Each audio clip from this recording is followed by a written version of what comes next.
പ്രിയമുള്ളവരെ, എല്ലാവർക്കും നമസ്കാരം. എല്ലാവരും നല്ല രീതിയിൽ തന്നെ സാരി ബ്ലൗസ് തയ്ച്ച് മുന്നോട്ട് പോകുന്നു എന്ന് മനസ്സിലാക്കുന്നു. അതിലൊക്കെ സംശയങ്ങൾ ചോദിക്കുന്നതിൽ എനിക്ക് ഒരുപാട് സന്തോഷമുള്ളൂ. കഴിഞ്ഞ എനിക്ക് തോന്നുന്നു കുറച്ച് ദിവസങ്ങളായിട്ട് കുറേയേറെ സംശയങ്ങൾ നമുക്ക് വരും. ഈ ബാഗ് ഫ്രണ്ട് നെക്ക് വെട്ടുമ്പം യു കിട്ടുന്നില്ല, അതൊരു വി മോഡലിലായി പോകുന്നു, ഞങ്ങൾ എന്ത് ചെയ്യുന്നു എന്ന പല സംശയങ്ങളും ഇപ്പോൾ എനിക്കായി വരാൻ തുടങ്ങി. പല സംശയങ്ങളും ചോദിക്കാൻ കമൻറ്റിലൂടെ ഒത്തിരി സംശയങ്ങൾ പലരും ചോദിക്കും. അവർ ഫ്രണ്ട് നെക്ക് വെട്ടിക്കഴിയുമ്പോൾ ഫ്രണ്ട് നെക്ക് യു കിട്ടുന്നില്ല, ഇവിടെ കൊണ്ട് ഇങ്ങനെ വി പോലെ ആയിപ്പോകുന്നു എന്നാണ് പറയുന്നത്. അപ്പോൾ എനിക്ക് നിങ്ങളോട് പറയാനുള്ള ആദ്യത്തെ പ്രധാന ഒരു കാര്യം എന്ന് പറയുന്നത്, ഈ യൂനെക്കിനെ ബാധിക്കുന്ന ഒരു പ്രധാന ഘടകങ്ങളിലൊന്നാണ് ഈ ഡാട്ട്. ഈ ഡാട്ട് പിടിക്കുമ്പോൾ ഒരിക്കലും നിങ്ങൾ ഈ വശത്ത് ഇപ്പോൾ ഈ ചോക്ക് മാർക്ക് കിടക്കുന്നില്ലേ, ഈ ചോക്ക് മാർക്കിൽ വന്ന് ഇത് പൂർണ്ണമായിട്ടും തീരണം. മനസ്സിലായോ?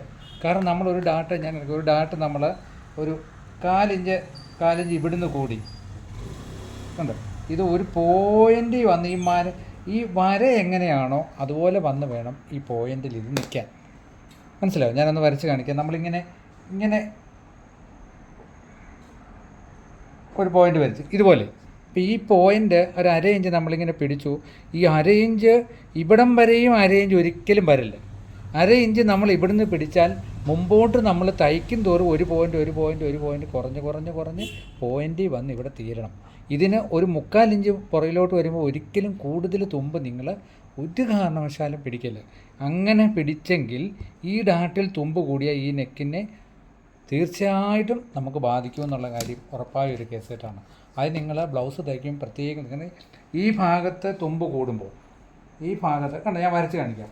ഈ ഭാഗത്ത് ഇപ്പം നമ്മളിപ്പോൾ ഈ ഭാഗത്ത് നമ്മൾ ഇങ്ങനെ ഇവിടെ നിന്ന് ഒരു 1/4 ഇഞ്ച് തുടങ്ങി ഇവിടുന്ന് കണ്ടോ ഇങ്ങനെ വരുന്നത്, ഇതിങ്ങനെ കുറഞ്ഞു വരും. ഇവിടുന്ന് നമ്മൾ കൂടിപ്പോയാൽ ഈ നെക്കിനെ തീർച്ചയായിട്ടും ഇവിടം കൊണ്ടിങ്ങനെ വലിച്ചൊതുക്കും ഇത്. അപ്പം നിങ്ങൾ ഏറ്റവും കൂടുതൽ ശ്രദ്ധിക്കണം, ഈ ഡാട്ട് പിടിക്കുമ്പോൾ അര ഇഞ്ച് ഇങ്ങനെ ഇവിടെ വന്ന് ഒരു പോയിൻ്റിലെങ്ങ് തീരണം, കൂടുതൽ തുമ്പ് പിടിക്കല്ലേ. അതൊന്ന്. രണ്ടാമത് നമ്മുടെ ഒരു പ്രധാനപ്പെട്ട കാര്യം എന്ന് പറഞ്ഞാൽ, നിങ്ങൾ യൂനെക്ക് വെട്ടുമ്പോൾ എപ്പോഴും യു തന്നെ ആയിട്ട് വെട്ടണം. കാരണം ഇപ്പം ഞാൻ ഇവിടെ ചോക്ക് മാർക്ക് കാണിച്ചു തരാം. ഇതൊരു യു വെട്ടി കേട്ടോ, ഇത് ഞാൻ വരച്ചിട്ട് കാണിക്കാം. ഈ യു വെട്ടി, ഈ യുവ് ഒരിക്കലും ഇവിടം കൊണ്ട് ഇങ്ങനെ ഓഞ്ഞു പോകല്ലേ. ഇത് ഓഞ്ഞു പോകുമ്പോൾ ഇത് പ്രശ്നം വരും. കാരണം ഈ യു തന്നെ വെട്ടുകയും ചെയ്യണം.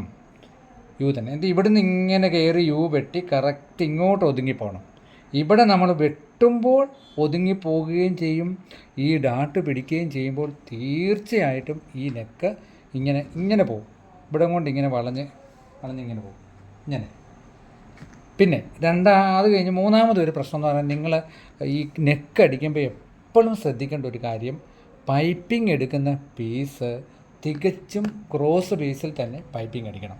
പൈപ്പിംഗ് ആണെങ്കിലും ശരി, ഹെമ്മിങ് ആണെങ്കിലും ശരി, ആ ക്രോസ് പീസ് നമ്മൾ നെക്ക് അടിക്കുമ്പം ശരിക്കുള്ള ക്രോസ് അല്ലെങ്കിൽ തീർച്ചയായിട്ടും നെക്ക് ഇങ്ങനെ ഒഞ്ഞു പോകും, വി പോലെ ആയിപ്പോവും. കാരണം ഉള്ളിലേക്ക് നമ്മൾ മറിക്കുമ്പോൾ തീർച്ചയായിട്ടും ഉള്ളിൽ നമ്മൾ ഹെമ്മിങ് ചെയ്ത് നിൽക്കുമ്പോൾ ഒരു പക്ഷേ നമ്മൾ തൽക്കാലത്തേന് തേച്ചൊക്കെ ഇരുത്താം, പക്ഷേ കഴിയുമ്പോൾ ഈ യുവ വിടർന്നു പോകും. അപ്പം നിങ്ങൾ ശരിക്കും നല്ലപോലെ വലിയുന്ന ഒരു ക്രോസ് ബേസിട്ടേ വെട്ടാവുള്ളൂ.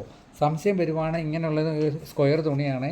ഈ സ്ക്വയർ തുണി നമ്മൾ എങ്ങനെയാണ് ഇടുന്നത്, ഇങ്ങനെ ഇട്ട് നോക്കണം. ഇങ്ങനെ കണ്ടോ, ഇങ്ങനെ ലെവലിൽ ഇട്ടിട്ടേ ഉള്ളൂ ഈ ക്രോസ് പീസ് വെട്ടാവുള്ളൂ. ഇതാണ് യഥാർത്ഥ ക്രോസ്.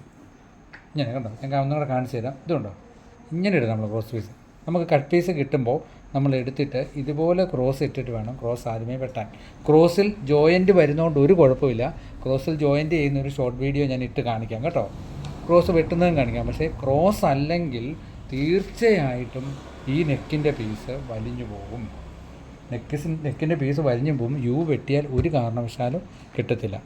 അത് നിങ്ങൾ പ്രത്യേകം ശ്രദ്ധിക്കേണ്ട ഒരു കാര്യമാണ്. ഒരു കാരണവശാലും പീസ് എടുക്കുന്ന കാര്യം ക്രോസ് പീസ് എടുക്കുമ്പം വളരെയധികം ചെയ്യണം. കാരണം ഇത്രയും നമ്മൾ പഠിച്ച് ഇത്രയും പറഞ്ഞു തരുന്നത് നിങ്ങൾ മിടുക്കരാകാൻ, ടൈലറാകാൻ വേണ്ടിയാണ്. അതുകൊണ്ട് പ്രത്യേകം ശ്രദ്ധിക്കേണ്ട ഒരു പ്രധാന കാര്യങ്ങൾ ഒന്നാണ് ഈ ഡാട്ടിൻ്റെ തുമ്പ് ഇവിടെ കറക്റ്റായിട്ട് യു വെട്ടുക. അതുകൂടാതെ എന്ത് വേണം, ക്രോസ് പീസ് വെച്ച് അടിക്കുമ്പം ഒരു കാരണവശാലും നെക്ക് വലിഞ്ഞു പോകല്ല്. നല്ല ഈ ഭാഗത്ത് നെക്ക് പിടിച്ച് ഒരിക്കലും വലിക്കല്ല നിങ്ങൾ. ക്രോസ് പീസ് മേളിൽ വെച്ചിട്ട് ക്രോസ് പീസ് വേണേൽ നമുക്കൊരു പോയിൻ്റ്, ഒരു പോയിൻ്റ് വേണം ചെറുതായിട്ട് വലിച്ചു കൊടുക്കാം. അപ്പോൾ ഇങ്ങനെയാണ് കൈ കൊണ്ട് നെക്ക് നന്നായിട്ട് ഇട്ട് കൊടുത്തിട്ടേ ഉള്ളൂ.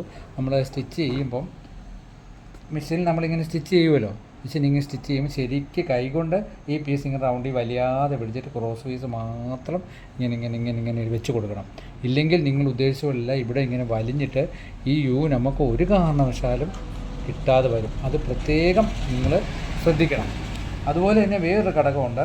നമ്മൾ കൈ കൂട്ടുമ്പോൾ നമ്മൾ ഒരു കാരണവശാലും സെൻറ്റർ മാറിപ്പോകില്ല. നമ്മൾ ബാക്ക് പീസും ഫ്രണ്ട് പീസും വെച്ച് കൈ കൂട്ടുമ്പോൾ കൈയുടെ സെൻറ്റർ, അതായത് കൈക്ക് ഈ ഒരു സെൻറ്റർ ഉണ്ടല്ലോ, ഈ ഒരു സെൻറ്റർ, ഈ കൈയുടെ ഈ ഒരു സെൻറ്ററും ബ്ലൗസിൻ്റെ സെൻറ്ററും മാറിപ്പോകും അല്ലേ. ഒരു അര ഇഞ്ചോളം ഒക്കെ ചിലർ ഫ്രണ്ടിലോട്ട് കയറ്റി പിടിപ്പിക്കുന്നത് ഞാൻ കണ്ടിട്ടുണ്ട്. അത് നമ്മൾ ആ റൗണ്ടിൽ കൈ കൂട്ടുന്നതിനെ പറ്റുള്ളൂ. കാരണം അങ്ങനൊരു ചെയ്യുന്ന ആൾക്കാരെ ഞാൻ കണ്ടിട്ടുണ്ട്. അര ഇഞ്ച് ഫ്രണ്ടിലോട്ട് കൈയുടെ സെൻറ്റർ കയറ്റി പിടിപ്പിക്കും. അതൊരു ഗുണം പറയുന്നതെന്ന് വെച്ചാൽ നമ്മൾ കൈ പൊക്കുമ്പോൾ ഉടൽ പൊങ്ങി വരത്തില്ല, കൈ മാത്രമേ പൊങ്ങുള്ളൂ എന്നൊരു തിയറി പറയുന്നുണ്ട്. അതും ഒരു വളരെ പ്രയോജനകരമായ കാര്യങ്ങളാണ്. അപ്പോൾ ഈ വക കാര്യം നിങ്ങൾ പ്രത്യേകം ശ്രദ്ധിച്ച് നോക്കുക. ഇത്രയും കൂടെ ശ്രദ്ധിച്ച് നോക്കിയിട്ടും മാറുന്നില്ലെന്നുണ്ടെങ്കിൽ നമുക്കതിൻ്റെ അടുത്ത വഴി എന്താണെന്ന് മാർഗം ഞാൻ സ്റ്റിച്ചിങ്ങിൽ തന്നെ കാണിച്ചു തരാം. അപ്പോൾ ഇത്രയും ഒരു സംശയത്തിന് വേണ്ടി പെട്ടെന്നൊരു വീഡിയോ ചെയ്തതാണ്. എല്ലാവരും ഈ പറഞ്ഞ രീതിയിൽ തന്നെ ഒന്നും കൂടെ ഒന്ന് പരീക്ഷിച്ച് നോക്കുക. Okay, thank you. വീഡിയോ ഇഷ്ടപ്പെട്ടാൽ ചാനൽ സബ്സ്ക്രൈബ് ചെയ്യണം, ഷെയർ ചെയ്യണം. Okay, thank you.